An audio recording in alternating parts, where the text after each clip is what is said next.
پاکستان کا مفت سفیر عرفان صدیقی کراچی سے تعلق رکھتے ہیں۔ صحافت کا شوق تھا، اخبار میں کام کرتے تھے۔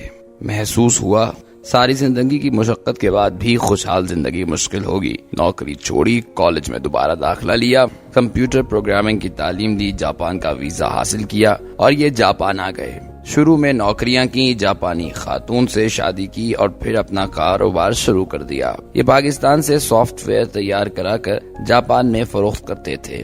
سافٹ ویئر بزنس سے تجارت میں آئے اور جاپانی گاڑیاں ایکسپورٹ کرنے لگے۔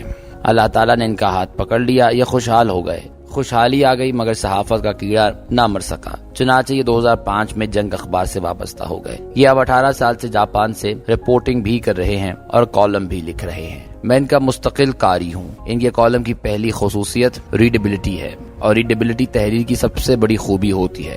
انسان خواہ دنیا کی سب سے بڑی تخلیق متعارف کرا دے، لیکن اگر وہ ریڈیبل نہیں ہوگی تو پھر اس کا کوئی فائدہ نہیں ہوگا۔ اور اگر کوئی لکھاری دنیا کی فضول ترین چیز بھی لکھ رہا ہو لیکن لوگ اگر اسے پڑھ رہے ہوں تو پھر وہ کامیاب بھی ہے اور بڑا لکھاری بھی۔ عرفان صدیقی کی تحریر کی پہلی خوبی اس کی ریڈیبلٹی ہے۔ آپ ان کا کالم مکمل کیے بغیر نہیں رہ سکتے۔ دوسرا، یہ سینسیبل لکھتے ہیں۔ ان کی تحریر میں صرف الفاظ نہیں ہوتے، اس میں سینس، معلومات اور میسج بھی ہوتا ہے، اور یہ دنیا میں اچھی تحریر کی دوسری بڑی خوبی ہوتی ہے۔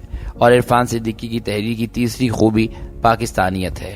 یہ جاپان میں رہ کر بھی مکمل پاکستانی ہیں۔ یہ پاکستان کے لیے دھڑکتے بھی ہیں اور مچلتے بھی ہیں، اور میں ان کی اس خوبی کی دوسری دونوں خوبیوں سے زیادہ اہمیت دیتا ہوں۔ ہم پاکستانی اگر پاکستان میں پیدا ہونے کے بعد بھی پاکستانی نہیں ہیں تو پھر ہم بے وفا ہیں، اور عرفان صدیقی اپنے ہر کالم میں پاکستان سے وفا کا پیغام دیتے ہیں۔ میں عرفان صدیقی کے کالموں کے ذریعے جاپان سے متعارف ہوا۔ یہ شخص جاپان میں پاکستان اور پاکستان میں جاپان کا مفت سفیر ہے۔ یہ ٹوکیو میں پاکستان کا مقدمہ لڑتا ہے اور پاکستان میں جاپانی کردار اور ثقافت متعارف کرا رہا ہے۔ جاپانی حکومت نے 2017 میں اسے ایوارڈ سے بھی نوازا اور یہ اس کی خدمات کا اعتراف تھا۔ مجھے 6 ماہ قبل عرفان صدیقی کا فون آیا اور یوں میرا ان کے ساتھ تعلق استوار ہو گیا۔ یہ پاکستان بھی تشریف لائے اور مجھے ان سے ملاقات کا شرف بھی حاصل ہوا۔ میں ان کی ترغیب پر جاپان آیا اور یہ پورے 9 دن میری میزبانی بھی کرتے رہے۔ یہ میرے ساتھ ہوٹل میں شفٹ ہو گئے، 9 دن گھر نہیں گئے، اور یوں ہم نے 80% جاپان ایکسپلور کر لیا۔ ہم نے ماؤنٹ فیوجی کی وادیاں بھی ایکسپلور کی۔ وہاں میری ملاقات شیخ رشید فیم ملک نور آوان سے ہوئی۔ ملک نور آوان 2017 میں قومی اسمبلی کے سامنے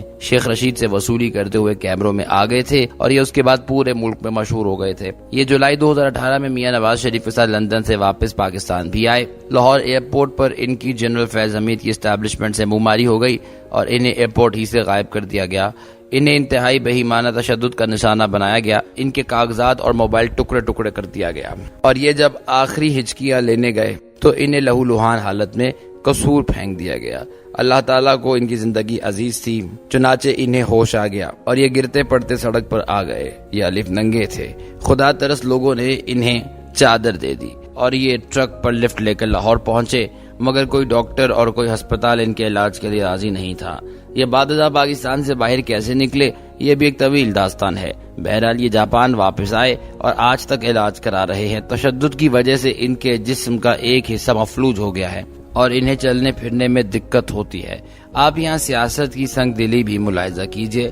ملک نور آوان نے جس پارٹی کے لیے سب کچھ برداشت کیا اس سے آج تک مڑ کر ان کی طرف نہیں دیکھا۔ جاپان میں لوگ آج بھی انہیں بے وقوفی کا طعنہ دیتے ہیں مگر یہ ہنس کر ٹال دیتے ہیں۔ یہ حقیقتاً سیاسی وفاداری کی ناقابل تردید مثال ہیں، سر تاپا بے لوث ہیں اور اس اخلاص میں تن من اور دھن تینوں قربان کر چکے ہیں۔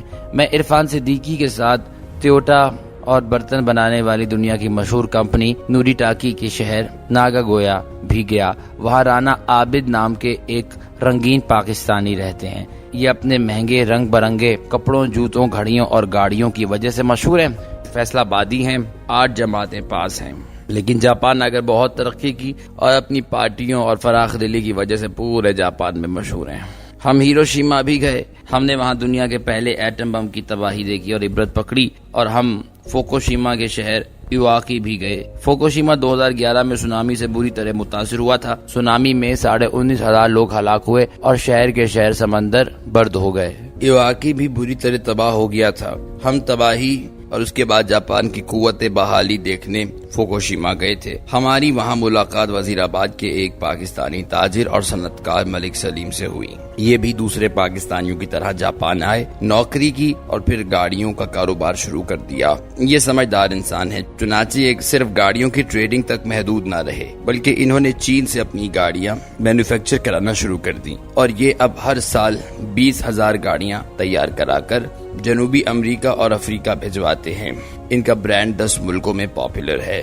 میری ان سے ملاقات ہوئی اور میں ان کی بزنس اپروچ، عاجزی، سادگی اور ایکسپوجر سے متاثر ہوئے بغیر نہ رہ سکا۔ میں نے ان کے ساتھ چلی اور یوروگوئے کے سفر کا پلان بھی بنا لیا۔ ملک سلیم بہرحال ایسے لوگوں میں شمار ہوتے ہیں جن سے انسان بہت کچھ سیکھ سکتا ہے۔ ہم نے آخری 2 دن ٹوکیو میں گزارے اور دنیا کے مہنگے ترین اور مصروف ترین شہر کی افراتفری اور بھاگ دوڑ کو انجوائے کیا، اور اس سارے ایڈونچر میں عرفان صدیقی میرے ساتھ تھے۔ جاپان میں پاکستانیوں میں 4 خصوصیات ہیں۔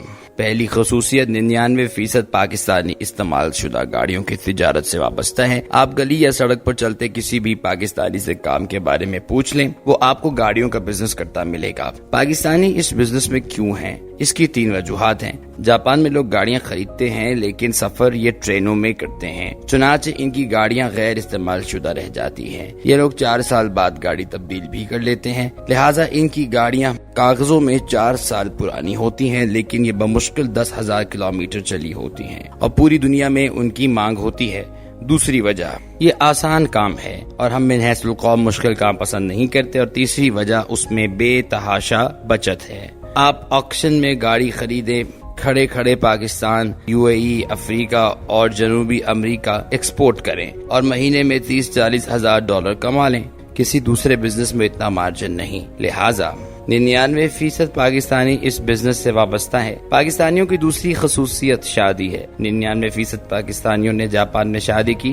شاید جاپانی عورتیں پاکستانی مردوں کو بھی پسند کرتی ہیں اور یہ دوسرے کلچر سے متعارف بھی ہونا چاہتی ہیں، اور پاکستانی اس معاملے میں تیار رہتے ہیں۔ تیسری خصوصیت، پاکستانی مردوں کی جاپانی خواتین سے اولادیں بھی ہیں اور ان بچوں کو اردو بھی آتی ہے۔ اور آخری خصوصیت، 80% پاکستانیوں کی طلاقیں ہو چکی ہیں یا پھر یہ اس عمل سے گزر رہے ہیں۔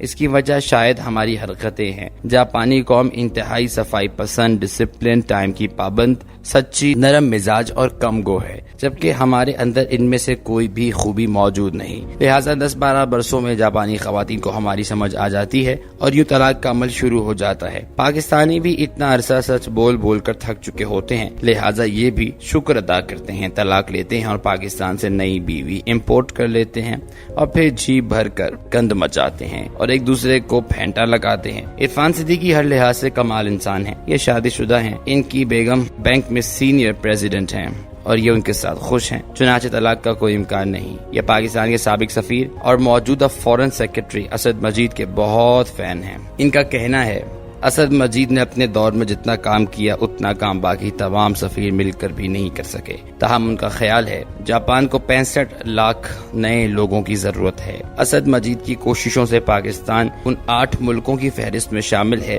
جس کے شہریوں کو جاپان میں امیگریشن کی سہولت حاصل ہے، مگر پاکستانی آ نہیں رہے۔ عرفان صدیقی چاہتے ہیں پاکستانی جلد سے جلد اس سہولت کا فائدہ اٹھائیں۔ بلاول بھٹو اور اسد مجید جاپان آئیں اور پاکستان اور جاپان کے درمیان بند دروازے کھول دیں۔ اس سے ہر سال پاکستان کو 10-12 بلین ڈالرز کا فائدہ ہوگا۔ میں حیران ہوں پاکستان عرفان صدیقی جیسے مفت سفیر سے فائدہ کیوں نہیں اٹھا رہا؟ یہ اسے پاکستان اور جاپان کے درمیان معاشی پل کیوں نہیں بناتا؟ میرا یہ سوال وزیر اعظم سے بھی ہے اور وزیر خارجہ سے بھی۔ نوٹ: جولائی 2023 میں ہمارا گروپ ترکی جا رہا ہے۔ آپ اس گروپ کا حصہ بننے کے لیے ان نمبرز پر رابطہ کر سکتے ہیں: 0301 333 4562 0331 563 7981 0331 333 4562